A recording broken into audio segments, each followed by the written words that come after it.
الحمدللہ الحمدللہ وکفیٰ وسلام علی عبادہ الذین اصطفیٰ اما بعد فاعوذ باللہ من الشیطان الرجیم بسم اللہ الرحمن الرحیم وقالوا ما ہی الا حیاتنا الدنیا نموت ونحیا وما یہلکنا الا الدہر وما لهم بذلک من علم انہم الا یظنون۔ کیا آپ بھی تم نصیحت نہیں پکڑتے؟ انہوں نے کہا کہ ہماری زندگی تو صرف دنیا کی زندگی ہے، ہم مرتے ہیں اور جیتے ہیں، اور ہمیں صرف زمانہ ہی مار ڈالتا ہے۔ دراصل انہیں اس کا کچھ علم ہی نہیں، یہ تو صرف قیاس اور اٹکل سے کام لے رہے ہیں۔ سبحان ربک رب العزت عما یصفون وسلام علی المرسلین والحمد للہ رب العالمین۔ اللہم صلی علی سیدنا محمد وعلی آلہ وصحبہ وسلم۔ پارہ 25واں سورۃ الجاثیہ کی آیات مبارکہ 24 کی تلاوت کی گئی ہے اور ساتھ ترجمہ بھی کیا گیا ہے۔ گزشتہ آیات میں ذکر ہوا تھا جس کا مفہوم یہ ہے کہ اللہ تعالیٰ نے کسی چیز کو بیکار پیدا نہیں کیا۔ اللہ نے جس چیز کو بھی پیدا کیا اس میں کوئی نہ کوئی حکمت ہے، اس کی حکمت سے خالی نہیں۔ اور پھر ان لوگوں کی طرف خطاب کیا گیا کہ جو خواہش پرست ہیں، جو خواہش نفس کو اپنا معبود بنا رکھتے ہیں اور باوجود سمجھ بوجھ کے حق کو قبول نہیں کرتے، تو اللہ نے انہیں گمراہ کر دیا۔ ان کے کان ہیں، اپنے کانوں سے حق بات سنتے ہیں، لیکن اللہ نے ان کے دلوں پر مہر لگا دی، ان کی آنکھ پر پردہ ڈال دیا۔ ایسے شخص کو جو دین حق کو قبول نہ کرے، جو اب خواہش پرست ہو، جو خواہش کا بندہ بن جائے، تو پھر اللہ کے بعد اسے کون ہدایت دے سکتا ہے؟ جس کو اللہ گمراہ کر دے اس کو ہدایت نہیں ملتی۔ اللہ جس کو گمراہ کر دے اس کو ہدایت نہیں ملتی،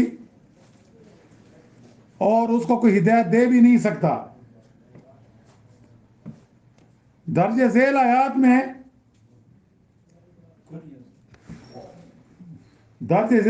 میں یہاں آج جو آیات مبارکہ پڑھی گئی ہے، وہاں ایسے لوگوں کے بارے میں ہے کہ جو نصیحت نہیں پکڑتے، یعنی وقالوا ما هي الا حیاتنا الدنیا نموت ونحیا، یعنی کیا آپ بھی تم نصیحت نہیں پکڑتے، یعنی غور و فکر نہیں کرتے تاکہ حقیقت حال تم پر واضح اور آشکار ہو جائے۔ تو انہوں نے کہا کہ ہماری زندگی تو صرف دنیا کی زندگی ہے، یعنی بس ہم اس دنیا میں ہیں، ہم مرتے ہیں اور جیتے ہیں، ہم نے دوبارہ زندہ نہیں ہونا۔ مرنے کے بعد جب ہم خاک میں مل جائیں گے ہماری ہڈیاں وہ سیدھا ہو جائیں گی، ہماری ہڈیاں چورا چورا ہو جائیں گی، ہم دوبارہ نہیں اٹھیں گے۔ یہ تو صرف زمانہ ہی مار ڈالتا ہے۔ یہ دہریہ اور ان کے ہم نوا مشرکین مکہ کا قول ہے۔ اب مشرکین مکہ وہ اللہ کو مانتے تھے لیکن ان کا آخرت پر یقین نہیں تھا۔ وہ یہ سمجھتے تھے کہ مرنے کے بعد ہم دوبارہ زندہ نہیں ہوں گے، بس خاک میں مل کر خاک ہو جائیں گے۔ اور یہ جو دہریے لوگ ہیں جو کہتے ہیں بس یہ مادہ ہے، ہم نے دوبارہ زندہ نہیں ہونا، جو آخرت کے منکر ہیں وہ کہتے تھے، اور آج بھی آخرت کے منکر یہ کہتے ہیں بس یہ دنیا کی زندگی پہلی اور آخری زندگی ہے، ہم نے دوبارہ زندہ نہیں ہونا، اس کے بعد کوئی زندگی نہیں۔ اور اس میں موت و حیات کا سلسلہ ما زمانے کی گردش کا نتیجہ ہے، کہ یہ زمانے کی گردش ہے، کوئی آ رہا ہے، کوئی جا رہا ہے، کوئی پیدا ہو رہا ہے، کوئی وفات پا رہا ہے۔ جیسے فلاسفہ کا ایک گروہ بھی یہ کہتا تھا اور اب بھی کہتا ہے کہ ہر 36,000 سال کے بعد، فلاسفہ کا ایک گروہ کہتا ہے کہ ہر 36,000 سال کے بعد ہر چیز دوبارہ اپنی حالت پر لوٹ آتی ہے۔ کیوں؟ کہ اللہ نے ان کو ذہن دیا، انہوں نے ذہن اپنی مرضی سے استعمال کیا۔ اگر وہ اپنے ذہن کو استعمال کرتے کہ اللہ نے ان کی ہدایت کے لیے انبیاء بھیجے، اللہ نے ان کی ہدایت کے لیے رسول بھیجے، تمام دنیا کے لیے بھیجے، اگر وہ اپنے ذہن کو اس طرف استعمال کرتے تو یہ باتیں نہ کہتے۔ حق بات کو مال ہے۔ اور آج بھی ایسے دہریے قسم کے لوگ موجود ہیں جو کہتے ہیں یہی دنیا کی زندگی ہے، اس کو بہتر بنا لو، اس کو اچھا بنا لو، دولت کما لو، یہ نہ دیکھو کہ کیسے کمائی جاتی ہے۔ تو یہ اب نہیں ہے، یہ شروع سے یہ سوچ آ رہی ہے کہ جو آخرت کے منکر ہیں، جو اللہ کے منکر ہیں، جو اللہ کو نہیں مانتے، ان کی بھی یہی سوچ ہے، بس ہم مرنے کے بعد دوبارہ زندہ نہیں ہوں گے، بس یہ ایک زمانے کی گردش ہے۔ اور جس طرح ذکر ہوا ہے کہ فلاسفہ کے ایک گروہ بھی یہ کہتا ہے کہ ہر 36,000 سال بعد ہر چیز دوبارہ اپنی حالت پر لوٹ آتی ہے۔ اب ان کے پاس یہ کوئی دلیل نہیں ہے، ان کے پاس کوئی مضبوط دلیل نہیں، بس عقل کی وہ ہے۔ اور یہ سلسلہ بغیر کسی سانے اور مدبر کے آج خود یوں ہی چل رہا ہے۔ بھئی تم ایک چیز بناتے ہو، ادھر تو تمہارا ذہن ہے، ایک معمولی سی چیز بھی تم یہ مانتے ہو کہ یہ خود بخود نہیں بن سکتی، یعنی یہ کوئی چیز اپنے خود طور پر وجود میں نہیں آ سکتی، اس کا کوئی بنانے والا ہوتا ہے، اس کا کوئی ایجاد کرنے والا ہوتا ہے۔ تو کیا اتنی بڑی کائنات یہ ایسے بغیر کسی مدبر کے سانے کے چل رہی ہے؟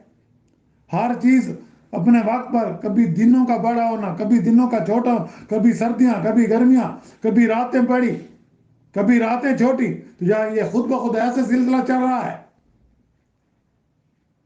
تو وہ کہتے ہیں کہ نہیں، بس یہ خود ہی سلسلہ چل رہا ہے اور چلتا رہے گا، نہ اس کی کوئی ابتدا ہے نہ اس کی کوئی انتہا ہے۔ یہ گروہ دوریا کہلاتا ہے۔ ظاہر بات ہے یہ نظریہ اسے عقل بھی قبول نہیں کرتی اور نقل کے بھی خلاف ہے۔ حدیث قدسی ہے کہ اللہ تعالیٰ فرماتے ہیں ابن آدم مجھے عذاب پہنچاتا ہے، کہ یہ ابن آدم ہے، یہ لوگ مجھے تکلیف دیتے ہیں، اللہ کہتا ہے کہ مجھے عذاب پہنچاتے ہیں۔ یعنی جو مخلوق ہے وہ خالق کو عذاب پہنچاتی ہے۔ وہ کیسے پہنچاتی ہے؟ کہ وہ زمانے کو برا بھلا کہتا ہے۔ اس لیے زمانے کو برا بھلا نہیں کہنا چاہیے۔ کہتے ہیں نا زمانہ خراب ہے، زمانہ خراب نہیں ہے، ہماری نیتیں خراب ہے، ہماری عادات خراب ہیں۔ زمانہ تو وہی ہے کہ زمانے کو برا بھلا کہتا ہے، اس لیے زمانے کو برا بھلا نہیں کہنا چاہیے، یعنی اس کی طرف افعال کی نسبت کر کے اس سے برا کہنا، حالانکہ زمانہ بجائے خود کوئی چیز نہیں، میں خود زمانہ ہوں، اللہ تعالیٰ فرماتے ہیں میرے ہاتھ میں تمام اختیارات ہیں۔ جب اللہ کے ہاتھ میں تمام اختیارات ہیں تو گویا تم کہتے ہو زمانہ خراب ہے، تو گویا انڈائریکٹلی تو اللہ کو کہہ رہے ہو پھر، اللہ معاف کرے، کہ رات دن بھی میں ہی پھیرتا ہوں۔ اللہ تعالیٰ فرماتے ہیں کہ یہ دن میرے، میں جیسے چاہتا ہوں، یہ کبھی آفات آ جاتے ہیں، کبھی کیا ہو جاتا ہے، یہ میری مرضی سے ہوتا ہے، اور تو کہتا ہے زمانہ خراب ہے۔ تو اس لیے زمانے کو خراب نہیں کہنا چاہیے، اپنی اصلاح کرنی چاہیے۔ یہ حدیث قدسی جو ہے بخاری شریف میں تفسیر سورۃ الجاثیہ میں آئی ہے، اور مسلم میں کتاب الالفاظ من الادب میں باب نہی ان سب دار میں بھی ہے۔ یعنی یہ بخاری میں بھی ہے، یہ مسلم میں بھی ہے۔ جو بخاری اور مسلم میں اس کو متفق علیہ کہتے ہیں، یعنی اس کو امام بخاری نے بھی بیان کیا ہے اور امام مسلم نے بھی کیا ہے۔ اور حدیث کی جو 6 کتابیں مشہور ہیں، ان سب میں دو کتابیں جو زیادہ مقبول ہیں، جن کی زیادہ صحت پر اعتماد کیا جاتا ہے، وہ بخاری اور مسلم ہے۔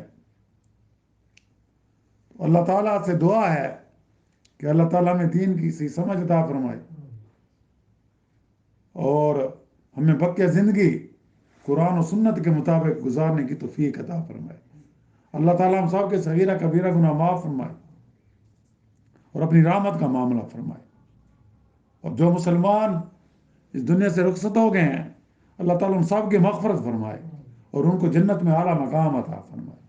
جو بیمار ہیں گھروں میں، اسپتالوں میں، جہاں اللہ تعالیٰ سب کو صحت کاملہ عطا فرمائے اور ایمان کے ساتھ زندہ رکھے، ہمارا خاتمہ بھی ایمان پر فرمائے۔ اور جو مظلوم مسلمان ہیں، جو ظلم کا شکار ہیں، اللہ تعالیٰ مظلوموں کی غیبی مدد فرمائے اور ظالموں کو خود عبرتناک سزا دے، اور مسلمانوں کو آپس میں پیار، محبت، اتفاق نصیب عطا فرمائے۔ مسلمان حکمرانوں کو غیرت اور ہمت عطا فرمائے کہ وہ اپنے مظلوم مسلمانوں کی ہر قسم کی مالی اور جسمانی، بدنی، جو بھی ان سے ہو سکے ان کی مدد کریں، تاکہ اللہ تعالیٰ ہم سے راضی ہو جائے۔ وآخر دعوانا الحمدللہ رب العالمین۔ اللہم ربنا آتنا فی الدنیا حسنۃ وفی الآخرۃ حسنۃ وقنا عذاب النار۔ صلی اللہ تعالیٰ علی خیر خلق محمد وعلی آلہ وصحبہ اجمعین برحمتک یا